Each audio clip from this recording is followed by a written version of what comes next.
கர்த்தர் வாக்கு கொடுக்கிறாரு, மகளே மகனே, இப்ப வேண்டான்னு நிறைய பேர் உன்னை புறக்கணிச்சிட்டாங்க.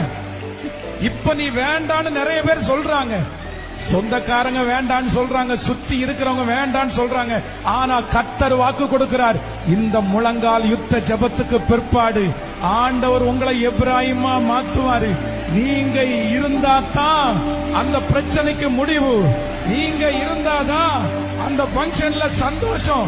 உங்களை சத்துருக்கு முன்பாக நான் உனக்கு ஒரு பந்தியை ஆயத்தப்படுத்தி உன் தலையை எண்ணெயினால் அபிஷேகம் பண்ணி உன் பாத்திரத்தை நிரம்பி வழிய பண்ணுவேன். நம்புறவங்க கரங்களை தட்டி, முழு பலத்தோடு கரங்களை தட்டி எஸ் எஸ் எப்ராயிம யாரும் உதறி தள்ள முடியாது. எப்ராயிம அசட்டை பண்ண முடியாது. வாக்கு கொடுக்கிறாரு.